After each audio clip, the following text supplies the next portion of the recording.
Merci beaucoup d'être venus si nombreux ce soir.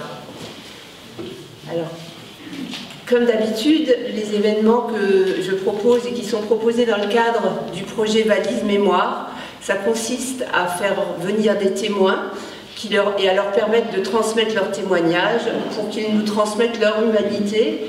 Et les témoins sont toujours des survivants du génocide de la Shoah ou du génocide des Tutsis au Rwanda ou celui des Arméniens. L'an passé, c'est comme ça qu'on a reçu d'une part Gerd Kleinstadt, par exemple, qui était survivant de Bergen-Belsen alors qu'il était adolescent, et qu'on a reçu aussi Eva Umlauf, qui a fait un témoignage en allemand, qui, elle, était arrivée à Auschwitz à l'âge de 2 ans.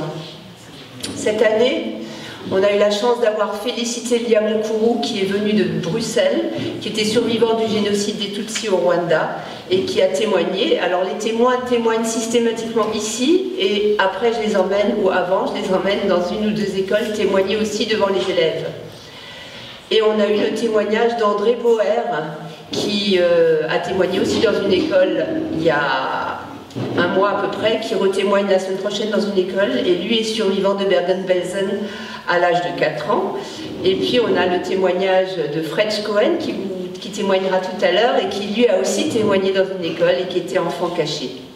L'objectif de ce projet et de ces événements est toujours le même, c'est d'unir l'art et la transmission orale des témoignages pour transmettre des messages humains, pour ne pas oublier ce que l'homme a été capable de faire et est toujours capable de faire si on rejette les différences et si on laisse monter les haines. Donc l'objectif pour moi, c'est de nous unir pour contrer ce mécanisme et pour nous enrichir de nos différences et nous rendre compte de l'unicité de chaque être humain, de la valeur intrinsèque de chaque être humain, et que tuer l'autre, c'est tuer tout un monde. C'est pas tuer un autre, mais c'est tuer tout un monde et tout ce qu'il pouvait apporter au monde. Et donc c'est ma façon à moi de m'opposer à l'extrémisme et à l'obscurantisme du monde.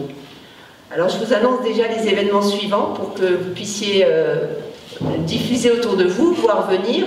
Vous les avez sur les chaises, il y a les programmes sur les chaises. Donc je crois le 27 ou le 28, le 27 février, il y aura, alors là il faudra vous inscrire parce que le nombre de places sera limité. Il y aura une pièce de théâtre, donc l'entrée est toujours gratuite. Il y aura une pièce de théâtre autour de la mémoire d'une femme juste, une Suissesse qui a créé une maternité dans le sud de la France et qui est allée chercher dans les camps de concentration des femmes juives, des femmes tziganes, des femmes républicaines espagnoles qui ont pu accoucher par ce biais-là et mettre au monde à peu près plus de 300 enfants qui sont nés dans cette maternité, la maternité d'Elne. Donc il y aura une pièce de théâtre autour de cette juste, et il y aura quelque chose de très émouvant, c'est la présence d'une dame qui s'appelle Sylvie Serror, dont la sœur a été 30 mois cachée dans cette maison, dans cette maternité. Et donc les deux vont se rencontrer, elles ne se connaissent pas, et ce sera l'occasion de partager après un débat aussi avec la présence de ces 2 témoins et actrices. Et puis le 20 mai, il y aura la fin du projet scolaire lui-même, et là il y aura une exposition de valises créée par les élèves, comme ça a été le cas l'année dernière, et ce sera associé à une soirée musicale. Donc ça, c'est 2 dates que vous pouvez retenir d'ores et déjà. Alors, cette soirée, elle se pose dans le cadre des événements du 80e anniversaire de la commémoration de la découverte d'Auschwitz. Et ce soir, les témoignages qui sont proposés, c'est ceux d'enfants juifs cachés pendant la Deuxième Guerre mondiale. Alors, qu'est-ce que c'est un enfant juif caché? Alors, pour Nathalie Zaide, qui est la spécialiste de cette notion-là et des entretiens qu'elle a menés, un enfant juif caché est un survivant qui, enfant, a dû se cacher et dissimuler son identité afin d'échapper à l'arrestation, à la déportation et à l'extermination pendant la Shoah. Durant cette période, cet enfant a en général été séparé de ses parents et séparé du judaïsme. Alors ça, c'est une définition générale, mais en réalité, les profils sont beaucoup plus variés que ça. Et même s'il y a des points communs dans les traumatismes et dans les vécus que ces enfants ont eus, il y a quand même des différences dans chaque histoire. Alors vous pouvez découvrir ici, donc on entendra des témoignages, mais moi je vous ai apporté des portraits que j'ai faits, qui sont tous des enfants cachés, à part un portrait que j'expliquerai plus tard, mais tous les autres, c'est des enfants cachés. Je vais vous les nommer, mais vous pouvez après me demander des informations sur les uns et les autres. Il y a Georges Perec, évidemment Anne Frank. À côté, il y a Boris Cyrulnik, en haut là. En dessous, il y a Viviane Yarom qui vit en Californie. En dessous, à côté d'elle, il y a Maurice Schiff, qui se fait appeler la Baraka parce que partout où il est passé, il a permis aux gens d'être sauvés. Donc il était appelé la Baraka. À côté, c'est Claude Ampel, qui lui est un enfant caché en Pologne. Larissa Caïn, en bas, était aussi enfant caché en Pologne. À côté, j'ai un trou de mémoire, je suis désolée, ça me reviendra après, je ne sais plus son nom. Il faut que j'aille le voir parce que les noms sont écrits sur le côté. Sa fille, en tout cas, au conseil régional à Marseille. À côté, c'est Colette Zaïf qui est venue déjà témoigner à Strasbourg. Il y a une pièce de théâtre autour de Colette Zaïf qui, elle est enfant caché parisienne. Je ne vais pas le faire dans l'ordre, alors les autres. Il y a Simon Margenberg, mais il faut que je me mette à côté, je vais tourner. Simon Margenberg, c'est celui que j'ai rajouté là, à l'instant. Lui, c'est quelqu'un de Metz qui vient de décéder il y a quelques mois et qui était enfant caché aussi. Il y a deux personnes qui ont témoigné déjà à Strasbourg, Albert Barbout et Pierrot Drahi, qui tous les deux ont témoigné à Strasbourg. Il y a un portrait que vous connaissez, c'est Mireille Knoll.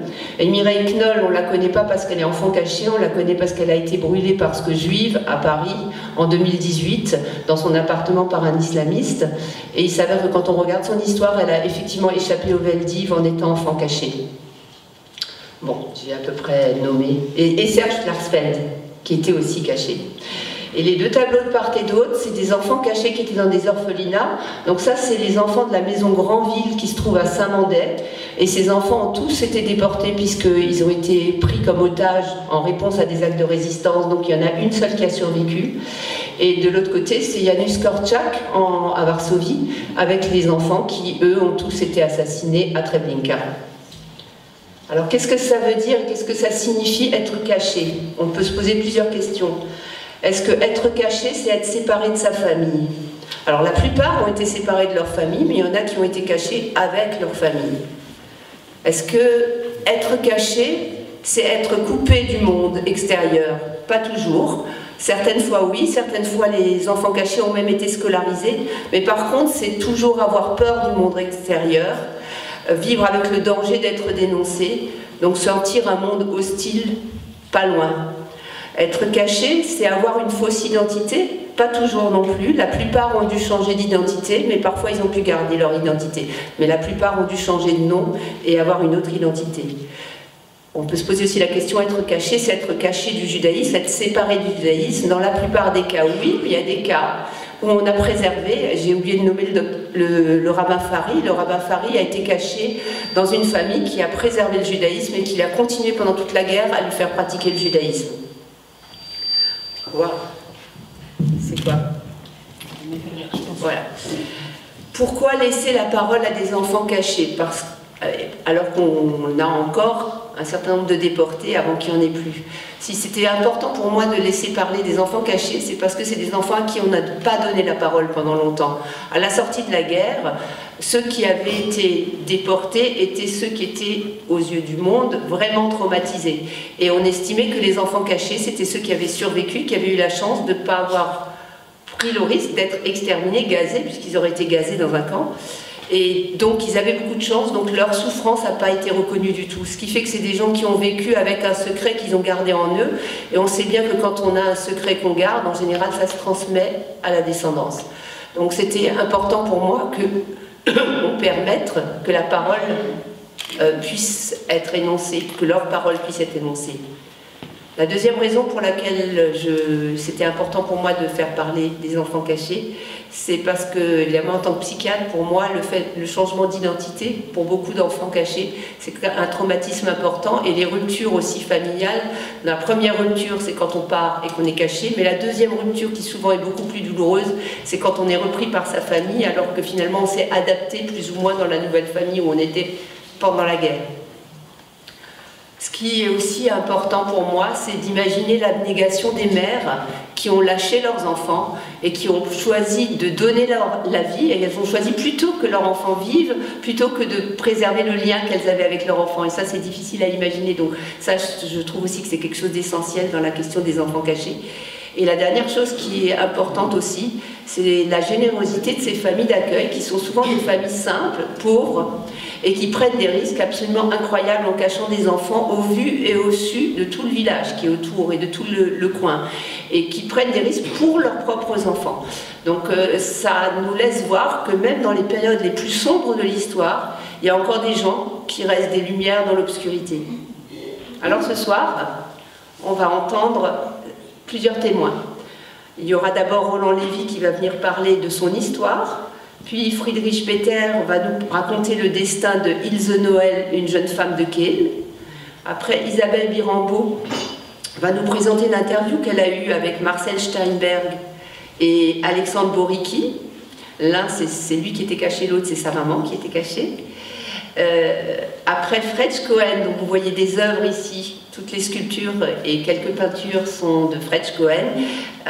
Lui-même était enfant caché, viendra aussi vous raconter son histoire. Et enfin, on terminera avec Lucie Adamczyk, qui est venue de Lille et qui nous parlera de son travail d'analyse, un très très beau travail sur le destin des enfants juifs cachés qu'elle a présenté dans le cadre de son master de criminologie. Et elle expliquera aussi pourquoi elle s'est intéressée à la question des enfants cachés. Mais avant de leur laisser la parole, je voulais juste revenir en quelques mots sur le projet Valise Mémoire pour l'expliquer à ceux qui sont là et qui ne le connaissent pas.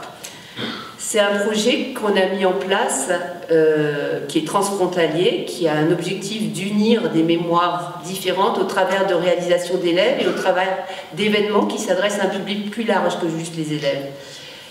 Et ce projet a pu se concrétiser grâce à 3 personnes. Friedrich Peter de Kehl, qui fait le lien technique et avec l'Allemagne aussi, avec le public allemand.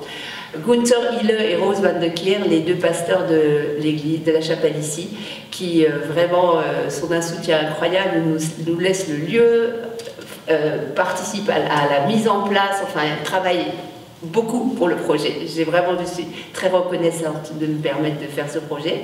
Et puis on a eu la chance d'être soutenu financièrement par le Fonds citoyen franco-allemand, le Rotary, le Bade-Württemberg et un donateur privé qui nous a soutenus les 2 années de suite.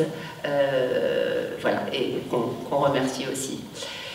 Alors ce projet, il m'a paru particulièrement important après le Covid, parce que le Covid nous a chacun enfermés, on s'est tous repliés sur nous-mêmes, les frontières se sont fermées, et l'antisémitisme a monté pendant la période du Covid avec plein de paroles négationnistes, dévaluant l'histoire. Et donc c'était un projet qui m'a paru important pour raviver un peu la mémoire et aussi pour nous unir. Depuis le 7 octobre, je pense que le projet est encore plus nécessaire, parce que là encore, la société s'est clivée, chacun s'est campé sur ses positions, dans des positions communautaristes. L'antisémitisme a augmenté de plus belle. Et depuis le 7 octobre, on a tenté de nous réduire chacun à une identité simplifiée, stéréotypée, comme si on ne pouvait pas concilier qu'on était une mosaïque d'appartenance. Donc au lieu de nous unir depuis le 7 octobre contre la terreur, contre la barbarie, on s'est tous divisés. Et dans mon projet, donc il s'agit de faire créer par les élèves des valises, chacune mémoire d'une mémoire unique. Donc chaque élève devient lié à la mémoire qu'il va mettre en place dans sa valise et créer dans sa valise.